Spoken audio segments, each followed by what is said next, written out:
But there was an abolitionist in the Northeast, I think it was from Vermont, that I have a lot of respect for, and you will probably recognize his name, Lysander Spooner.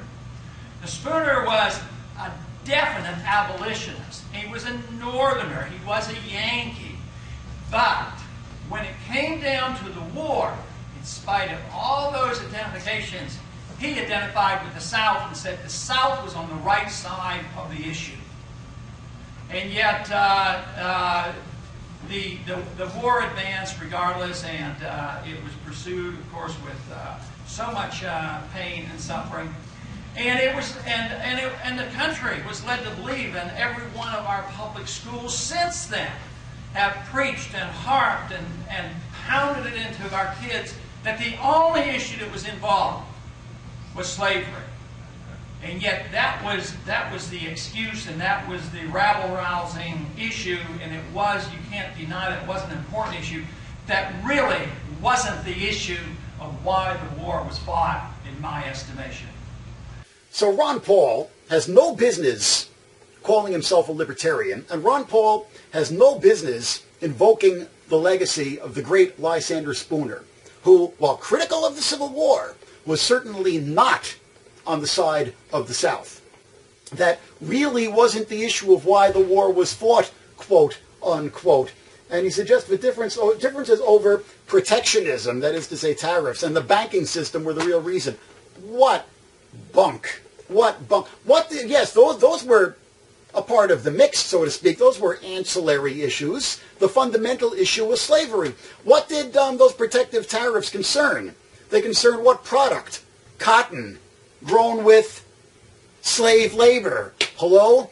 It was fundamentally the slave economy that was driving the war, that was the motor force behind Southern secession. So, and the other little weaselly equivocation, which I've heard from some of his supporters, is that it wasn't really the Confederate flag, it was the Georgia state flag back before they changed it, which incorporated the stars and bars before they were forced to change it.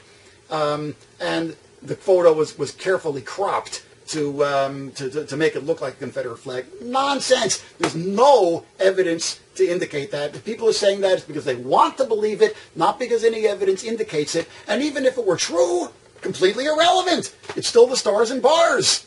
Still the stars and bars. That's why they had to remove it from the Georgia state flag. It's like all this talk about, Ron Paul didn't really write all of that horrible racist garbage which appeared in Ron Paul Political Report, his newsletter, for something like, 15 years? So what if he didn't write it? He signed off on it. It bears his signature. So what if he paid some ghostwriter to write it? He still has to take responsibility for it. This is what's called grasping at straws.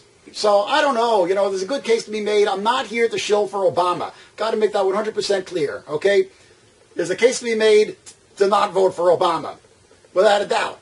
But there is no case to be made for voting for Ron Paul. Do not drink the Ron Paul Kool-Aid. Ron Paul is a dangerous enemy of freedom. He is no better than Rick Santorum, no better than Newt Gingrich, and possibly worse because progressives, quote-unquote, are likely to be taken in, and he could actually build a populist base of support for a program which is ultimately deeply reactionary, pro-corporate, racist, and don't even get me started. You already did. Don't drink the Ron Paul Kool-Aid, folks.